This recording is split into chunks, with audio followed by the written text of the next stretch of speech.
Hi అండి, welcome to my channel. నేను మీ ఉమాశ్రీ. అందరూ ఎలా ఉన్నారండి? నేనైతే బాగున్నాను. మీరు కూడా బాగుండాలనుకుంటున్నాను.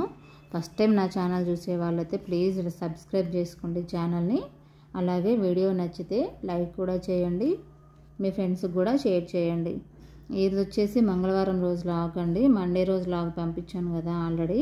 అది ఏమైందంటే ఫస్ట్ 2 minutes ప్లే అయిన తర్వాత మళ్ళీ ఇంకా ఆగిపోయిందంట. సో నాకు తెలియదండి, నేను అంత చూసుకోలేదు. అందుకని మళ్ళీ వీడియో అప్లోడ్ చేశాను.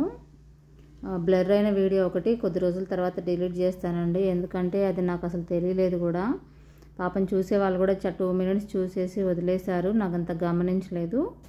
అందుకని మళ్ళీ నిన్న ఈవినింగ్ అయితే అప్లోడ్ చేశానండి వీడియో, అంటే బుధవారం రోజు ఈవినింగ్. సో ఇదైతే ఇంకా స్టార్ట్ చేశానండి మంగళవారం రోజు లాగ్ అయితే. మా స్కూల్ వాళ్ళైతే ఇంకా మెసేజ్ పెట్టారండి, ఫుడ్ చార్ట్ అనేది మనకు కంఫర్ట్గా ఉండేలాగానే పెట్టారండి. అందుకని నేను మ్యాక్సిమం వీలైన వరకు అన్నీ ఫాలో అవుతున్నాను. స్నాక్స్ మాత్రం నేను ఇంట్లో ఏది ప్రిపేర్ చేస్తే అవే పెడుతున్నానండి. సో ఈరోజు వచ్చేసి చపాతీ ఇంకా పప్పు అండి. నేను చపాతీ కర్రీ పెట్టమన్నారు వాళ్ళు. సో పిల్లలు పప్పు అయితే కంఫర్ట్గా ఫీల్ అవుతారని చెప్పి ఇంకా చపాతీ పప్పు అయితే రెడీ చేస్తున్నానండి. ఫస్ట్ లేవగానే బియ్యం కడిగేసి అలాగే చపాతీ పిండి కలుపుకున్న తర్వాత ఇంకా కర్రీ కూడా రెడీ చేశానండి. పప్పు అట్లా కుక్కర్లో పెట్టేసి ఫాస్ట్గా ఇలా చపాతీలు అయితే చేస్తున్నానండి. మార్నింగ్ లేవడానికి ఇద్దరు కొంచెం సతాయిస్తారండి డైలీ. పాపం అలసిపోతారు కదా, స్కూల్ నుంచి రాగానే చాలాసేపు అయితే ఆడుకుంటారండి. ఫిజికల్ యాక్టివిటీస్ ఉండాలి కదా అని చెప్పి నేనైతే ఆడుకొనిస్తాను. బట్ హోంవర్క్స్ ఉన్నాయి చూసారా, అవేమో తీరా 8:30, 9 కల్లా స్టార్ట్ చేస్తారు. సో అందువల్ల మార్నింగ్ లేవడం ఇబ్బంది అయిపోయి లేవగానే 7 అయితే స్టార్ట్ చేస్తారు. ఇంకా నేను చపాతీలు చేస్తుంటే స్నానానికి అయితే వెళ్ళారు. తర్వాత ఇంకా మా హస్బెండ్ అయితే యూనిఫామ్స్, టై, బెల్టింగ్ అలా రెడీ చేస్తారు తనే. సో ఇలా చపాతీలు అయితే చేస్తున్నానండి. ఒక్కొక్కరికి ఏమేమి కావాలి అనేది అడుగుతున్నాను పిల్లల్ని. సో టిఫిన్ పెడతాను అంటే బెడ్రూమ్లో ఫైటింగ్ చేసుకుంటున్నారు. అయితే ఎవరు ఫస్ట్ కొట్టారు అనేది మాత్రం నేనే చూశాను, మా హస్బెండ్ చూడలేదు.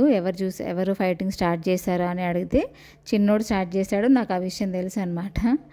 తర్వాత ఏమైందంటే, మమ్మీ నువ్వు అలా డాడీతో చెప్పి కంప్లైంట్ ఇస్తే మాత్రం నేను హాస్టల్కి వెళ్ళిపోతా అని నన్ను కిచెన్లోకి వచ్చి బ్లాక్మెయిల్ చేస్తున్నాడు. నాకైతే ఫుల్ నవ్వు వచ్చింది. ఇంత సైజుకే అప్పుడే బ్లాక్మెయిల్ చేస్తున్నాడు. అప్పుడప్పుడు పెద్ద బాబుని హాస్టల్లో వేస్తా అని ఊరికి అట్లా బెదిరిస్తానమాట. ఈయన మాటలేని మమ్మీ నువ్వు అట్లా కంప్లైంట్లు ఇస్తే నేను హాస్టల్కి వెళ్ళిపోతా అని బెదిరిస్తున్నాడు.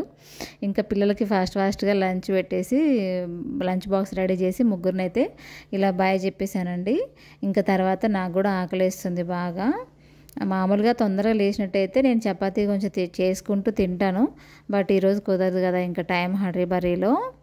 సో ఇలా ఇంకా చపాతీ కూడా నేను తినేసి 1.5 మిగిలిందండి నాకైతే. అందరికీ బాక్సుల్లో ప్యాక్ చేసిన తర్వాత ఈ 1.5 తినేసి నేను ఇంకా పని అయితే స్టార్ట్ చేస్తానండి. బట్టలు అయితే చాలా ఉన్నాయండి, 2 రోజుల నుంచి బట్టలు వేయలేదు. ఇంకా బట్టలు కూడా వాషింగ్ మిషన్లో వేసేసి ఇంకా మిగతా పనులు అయితే స్టార్ట్ చేయాలండి. బాక్సుల్లోకి స్నాక్స్ పెట్టడానికి ఎక్కువ ఏం ఇంట్లో చేయలేదండి ఈ మధ్య, అందుకని పల్లి పట్టి చేద్దామని ఆలోచిస్తున్నాను. అలాగే పప్పు టమాటా చేశాను కదండి, అదైతే లంచ్లోకి ఇష్టపడరు పిల్లలు. అందుకని కొంచెం పప్పు ఉండి తర్వాత సాంబారు, వెజిటబుల్స్ అయితే అయిపోయినాయండి. మంగళవారం కదా, మళ్ళీ బుధవారం ఉంటుంది మార్కెట్. ఇంకా ఓన్లీ ములక్కాయలు, ఓన్లీ సొరకాయ ఉందన్నమాట. అందుకని అవి కొంచెం కట్ చేసి ఆనియన్స్ కట్ చేసి సాంబార్ అయితే రెడీ చేశాను నేను. తర్వాత ఇంకా పల్లీలు కూడా వేయించుకున్నానండి ఒక పక్కన. గ్యాస్ దగ్గర నిల్చున్నప్పుడే అన్ని పనులు చేసుకుంటే ఈజీగా అవుతుంది. ఇలా కొన్ని నువ్వులు కూడా వేయించానండి. నేను పాకం అయితే చాలా ఈజీ అండి. మీరు ఫస్ట్ టైం చేసే వాళ్ళు కూడా ఇలా వాటర్లో వేసిన తర్వాత దగ్గరికి ఇట్లా ఫింగర్తో అన్నప్పుడు అదైతే బాల్ లాగా వస్తే పాకం అయితే వచ్చినట్టు అండి. చూడండి, కొన్నిటికి లేత పాకం ఉంటుంది, కొన్నిటికి గట్టి పాకమే కావాలి. సో ఇలా పల్లి పట్టుకైతే ఇలా నేనైతే రెడీ చేశానండి, చూశారు కదా. ఇలా అయిన తర్వాత నేను ఒక మామూలుగా ప్లేట్లలో కూడా ఆయిల్ పోసి పెట్టుకోవచ్చండి. బట్ ఏంటంటే అది చల్లారడానికి లేట్ పడుతుంది, పైగా ప్లేస్ ఫ్రీగా పల్చగా ఉంటేనే బాగుంటుంది, ఈజీగా గడ్డగట్టేస్తుందండి పల్లి పట్టి అనేది. నేనైతే కిచెన్ ప్లాట్ఫామ్ మీద మొత్తం క్లీన్గా రుద్దేసి ఆయిల్ అయితే రెడీ చేసి పెట్టుకున్నానండి. సో ఇలా అంతా కూడా పోసి పల్లీలు చెక్ చేసుకొని కలుపుకుంటూ పోయాలండి. చూడండి కొంచెం లూజ్ అయింది కదా, మనం ఇప్పుడు నువ్వులు పోస్తే కంప్లీట్గా చల్లారిన తర్వాత అన్నీ సెట్ అవుతాయండి. సో ఇలా నువ్వులు కూడా పోసేసుకొని పల్లి పట్టి అయితే రెడీ చేస్తున్నానండి. పిల్లలకి చాలా హెల్దీ అండి. ఎప్పుడైనా ఈజీగా 2 మినిట్స్లో అయిపోతుందండి పాకం కూడా. ఇలా ప్లాట్ఫామ్ అంతా క్లీన్ చేసుకొని మీరు కూడా ఈజీగా స్ప్రెడ్ చేసుకోండి. ఎక్కువ చల్లారిన కొద్దీ గట్టిగా అయిపోతుంది కదా, అందుకని నేను సైడ్గా తీసుకుంటూ లడ్డూలాగా చేస్తున్నానండి. ఎందుకంటే ఇది పల్చగా చేద్దామంటే స్ప్రెడ్ అవ్వట్లేదండి, మరి ఎందుకో అర్థం కావట్లేదు నాకు. సో అందుకని ఇప్పుడు నేనైతే లడ్డూలాగా చేద్దామని సైడ్కి చల్లారింది తీసుకొని ఇలా పల్లి పట్టి అయితే చేస్తున్నానండి.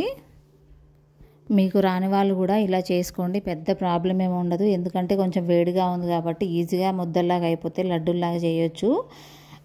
స్ప్రెడ్ అవ్వలేదు, పల్లి చక్కల్లాగా రాలేదు అని ఫీల్ అవ్వద్దు. చాలా ఈజీగా అవుతుంది. వస్తే అలా చేసేయండి పల్లి పట్టిలాగా, లేదంటే ఇలా లడ్డూలాగా చేసుకోండి. సూపర్ టేస్టీగా ఉంటాయి చూడండి. తర్వాత ఇలా చేసేసుకొని వేడిది సైడ్ తీసుకొని కొంచెం తీసుకొని ఇలా లడ్డూలాగా చేసుకోండి. ఎలా కంఫర్ట్ ఉంటే అలా చేసుకోవచ్చు అండి. స్వీట్ కాబట్టి ఇబ్బంది ఏమి ఉండదు. లాస్ట్కి చల్లారలేదు, కొంచెం వేడిగా ఉందని వదిలేసాను. మిగతాది బిల్లల్లాగా వచ్చిందండి. సో బాగానే ఉంది. వీడియో నచ్చితే లైక్ చేయండి. థ్యాంక్ యూ ఫర్ వాచింగ్ అండి. Thank you.